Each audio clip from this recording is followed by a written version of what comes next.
26 to 23 like I'm LeBron. Hey, what's going on, beautiful people? Peace and blessings. So, hey, look, listen.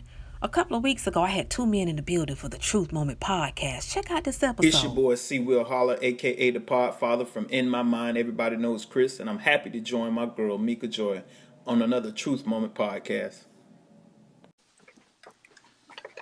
Good morning. Good morning.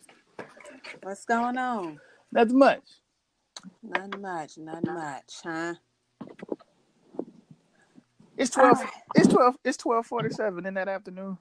You know what? You are absolutely correct, sir.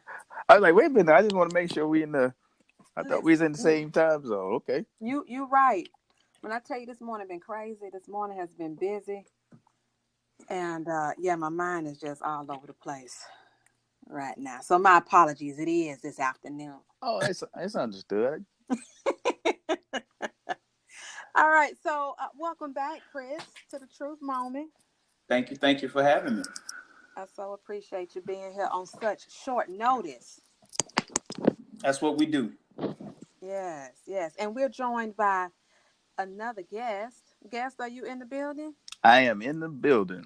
Yes. How you doing? I am doing fantastic. Fantastic. You sure? I'm living my best life. Come on. Okay. Come on. Now, I can dig it. That's the goal of the day, every Yeah. day, just to try to live our best life. Yes. Well, welcome. Now, what do you go by? Let me start there. All right. So, the name that I promote in the industry is Jason Tyler. Now, that's not my government name, just like Oh. Jamie Foxx is not his real name. Right.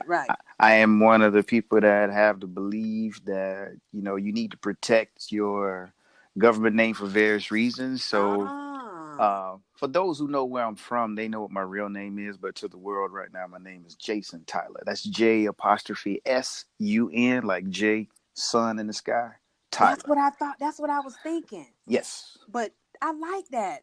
That's rather unique. That's one of the reasons that I went with it. And at some point, not to hijack the show, but there's a very unique story about how I got that name. Okay. Well, you mind sharing it? Oh. I mean, we cool if you got the time. Oh, I have the time, and I just want to be conscious, like my brother Chris here. I'm a talker, so I can take off and go places. So I'm just trying to be mindful of the host and be in my place and be obedient to you giving us this platform. But quickly, it's kind of funny. There was a young lady that I was involved with in high school. Okay. And, back in the day in high school, you got friends, but that term friend is very broad. It has a lot of descriptive factors that fall under the term friends. And so this particular friend of mine, we were actually good friends, but she decided that she wanted to make me jealous. And so what she did, she said she was talking to this guy, right? And I was like, what was this dude?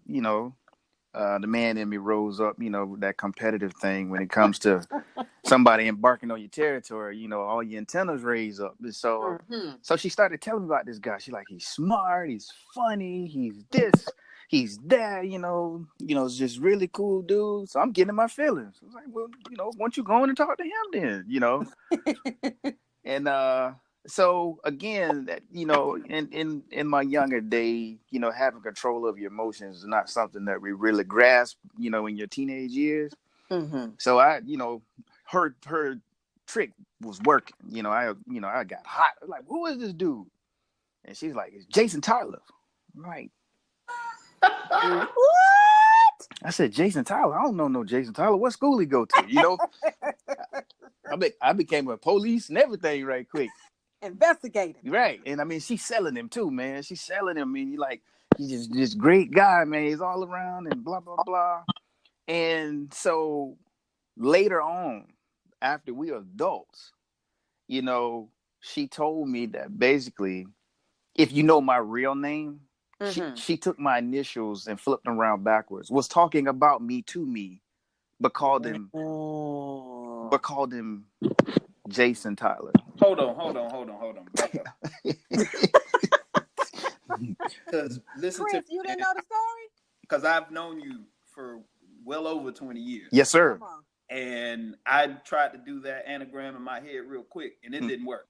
So I'm curious to find out, and I'm definitely call you back after this, and we got to talk about that young lady because boy, listen, she was a cold cracker. Listen, and like I said, it worked because she was just basically trying to see where I was, kind of thing. But it was genius, honestly.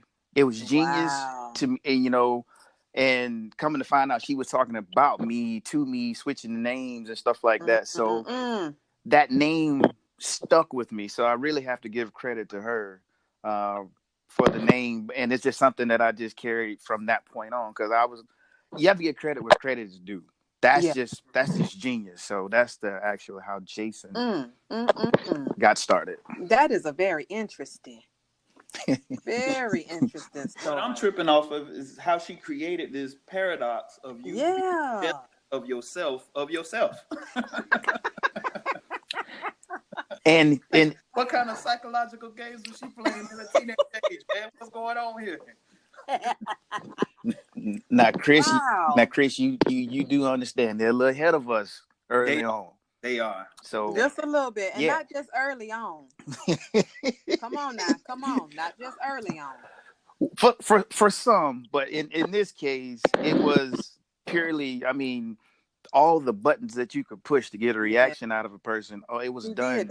Oh yeah, she was like a surgeon. She was in there conducting surgery on my emotions and had me so upset I was in there sweating for no reason. I was mad. Well, listen, Jason.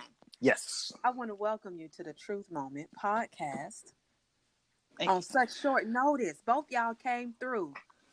And I don't like to operate like that. You know what I'm saying? I try to pre-plan and had everything worked out, but sometimes in life things don't work the way we quite want them to. So my original guest wasn't able to make it, and so Chris came through. Well, yeah.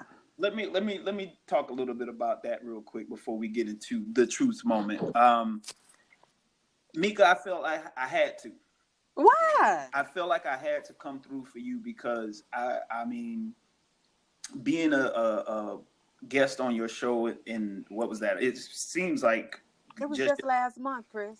But it seems like it was just yesterday. Yeah. You giving me that opportunity to be a guest just sparked flame for me in terms of a passion that for a long time I lost. So when people, and I know this is maybe a guy thing, I don't know, but I know for me in particular, when somebody does something like that for me, when they come through for me, like I will truly go to hell and back for that person. I will ride and or die for that person.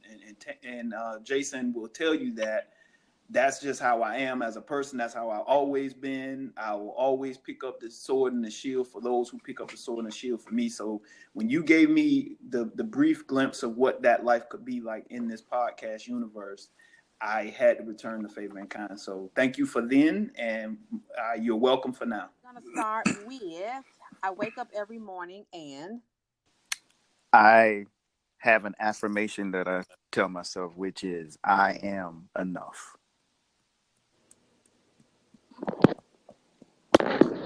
I thought. Oh, no, I just had to pause for a minute because. Okay. Yeah. Oh goodness, I'm trying to be quiet while you do this.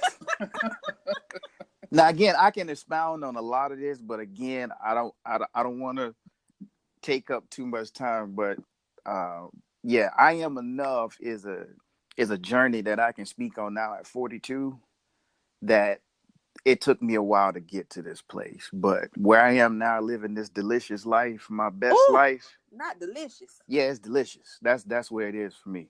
I tell myself that every day I am enough because I can look back on my journey on the days when I was gripped with fear and I couldn't say this and I couldn't even believe it about myself. It took people like Chris and others who could always see what I couldn't see in myself. But now, as they say, if we was in church, but now I have come to a place where now that I realize I am enough and I am truly living my best delicious life. I'm going to combine both of them together. Now that's groovy. That's funky there. My best delicious life. As Chris would say, yes, indeed. Yes. Yeah. Ooh, that's I beautiful. think, and show you how where you are is not where you need to be. Chris, didn't I just talk to you about the whole life coach thing? All facts, no lies. God, dog. Who do you think I called when I contemplated going that route? Yeah.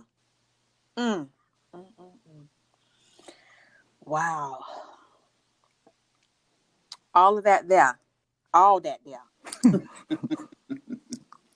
was beautiful, was powerful, was all of that just grabbed my spirit, like, and it's holding on real tight. Golly.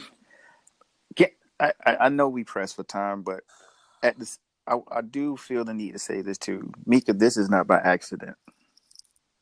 Not at all.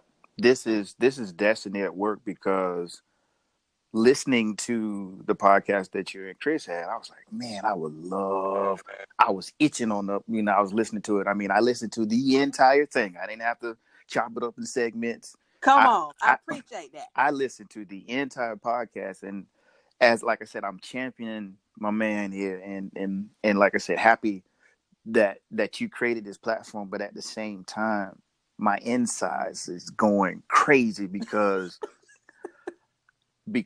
this is that opportunity that if we can't pass forward wisdom to keep the ones that are coming ahead of us, to keep them from making some of these same mistakes that we made, then what is this all for? Yeah. There have been some things that in our past, especially mine, that at the time that I was going through it, I felt like I was in hell with gasoline drawers on, to be honest with you. Come on. But now at 42, and I keep using this word, understanding what the purpose of a journey was. Yeah. This person that's speaking right now would not be speaking in this manner if I had not gone through what I went through the way that I went through it. And as we're talking about boys to men, I think there's nothing more powerful than an audience hearing two men champion each other in ways where there's no competition, there's no strife, there's no contention, but true two men that support each other, have supported each other, have loved each other like brothers. No homo stuff, and I'm not saying anything against the homograph, the homo, the community of the LGBT. I'm not saying anything like that, but real, genuine love and support. Like, we have seen each other at our lowest lows and have been able to put each other on their back when need be to bring us up to where we needed to be. Yeah. And then as we've elevated, we've been able to sit at the top of the mountain and have the conversation and look back where we come from. As a community, we need more of this. Yes, we do. Society has driven too much negative content about, especially Black men, and the stereotypes of what's being projected in the mass media, to where platforms like this, where you can get what's the real content and what real, men do, what they speak, what they talk about, and we can change this narrative. So I'm saying all of that to say this is by design. From you having a hectic morning to Chris asking, hey, are you available? Because all of that, didn't have to happen. But it did. And so I'm a firm believer everything happens for a reason. So I didn't really have a lot of those issues in terms of having that teenage angst when it came to talking to young women. You know, the ones that were attracted to me, the ones I was attracted to, I told them. That's interesting.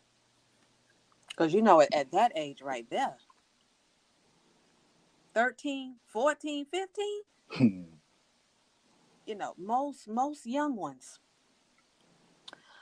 thoughts and little bodies and body parts are all over the place. You hear me? They all over the place. They have no control. No control. They're not being taught to be controlled. They're not, you know, like. I was gonna say they have control, but you hit it right on the head. They have control, but you're not taught control, and you're not taught perspective, I would say. And I think in my household, particularly with my grandfather, that man spoke in perspective. Like, he spoke with purpose, and he would always tell me that I had a purpose in my life. And he spoke about the friends that I had and the people. So he was really one of the driving points of me being cognizant of who was in my area, like who I was around, my circle of influence, like who I was around and who I would want to be around and things like that. So not wanting to disappoint him had a lot to do with that as well, a lot to do with my decision making.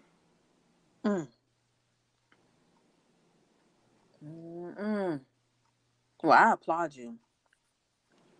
I applaud young Chris, young I'm trying to think back to the nicknames. Cowboy, wasn't that one? There you go. I knew he was gonna crack up on that. No, wow. I'm just saying, I want to applaud that young brother. Oh, okay, listen. Because listen, that type of world, that's something serious. And even as a young boy, you can get yourself caught up in some things that will affect you as a grown man. Facts. And it wasn't easy. So I'm not saying that it was easy. And I definitely got told no a lot. Like, it's not that I just because I had this confidence that everything went my way. No, absolutely. At that age, you really don't understand what you're looking at yet. Well, that's true. That's true. You know, as far as I was concerned, hey, she looked like the lady that's in the book. You know, that's all. That was my little logic back then. But then the sexual education, though, the wrong way didn't end with the magazines. So then I was introduced to pornography at 9 years old. So by the time I was 13, that's when I had sex for the first time. My first sexual encounter, believe it or not, was with a broke leg and a cast. What? Huh? What? Yes, I had broke my leg playing around as a young fella. I still had a half cast on when I had relations for the first time at 13 years old. Come on. And so the reason why I was talking about being raw is I didn't have an influence like Chris's grandfather. You know, my dynamic briefly was I was raised by my mom, single mom. I had a very influential stepfather come into my life, but at this point, I was an 8-year-old in a grown person's world, seeing things that I never should have saw that young, and it shaped my whole sexual identity as a young person. So, like I said, my first time having sex, I got a cast on my leg. You know, not being educated, not really knowing nothing other than what I saw in these movies. So, you know, to that young lady, I apologize to this day because when we had relations, I did what I saw in pornos. Oh, you brought it that style. Listen, swinging off the ceiling fan, jumping off the top rope, casting off. Listen, no sensual nothing, no make it no no looking in the eyes. No, bro. This was just, but again, it's how powerful the medium is, which why I like this platform. I did what I saw. We're not talking about that mental side of it, that whole connection, like you taking somebody into your body, you're connecting with this person, your DNA is mixing with this individual. So when it comes time for y'all to part ways, the struggle is real because it's deeper than just we not together no more. No, you really got some metaphysical stuff going on in this connection, and y'all mixing body fluids and all this fun stuff. You talking right, sir. that we don't address with our young people. All we tell them is, don't do it. It's a sin. No, it's a lot deeper than that. There's a psychological piece that goes into sex that we need to teach our males and our boys and our girls, because our boys need to understand this is what you're doing to this young lady's mind. You know, we raw still, right? We telling the truth, right? That's the number one rule here, up in here. Okay, for those who do really make it to the promised land and have that experience that is labeled an orgasm, now you really going into a place to where a real orgasm, I ain't talking about that play stuff, but I'm talking about that one that shake your whole core. I'm talking about that one that makes you have an out-of-body experience, that one that takes your breath away, makes your body move in ways that you can't even control. When a man gives a woman that type of experience, that is spiritual. That's deeper than just physical. And so when you take a woman to that place as a man, you got to understand what kind of responsibility comes of what you just did, what you signed up you for. Can't knock this woman block off like that and then expect for her to act the same after that. Okay, just not gonna happen. It ain't. Just not gonna happen. But these are the things that I learned the hard way that I would love to share with the world. And you know what, I would love for you to share them right here again. Listen, folks, when I tell you them brothers there didn't come to play no games up in the truth moment, they ain't come to play. You hear me? Ooh, spitting all kinds of truth. I'm going to drop the links below for y'all to where you can press play and check out that full episode, okay? Also, get connected to the Truth Moment on social media, Facebook, Twitter, and Instagram. All right, y'all be blessed. I'm gone. How I go from 6 to 23 like Ron. Serving up a pack.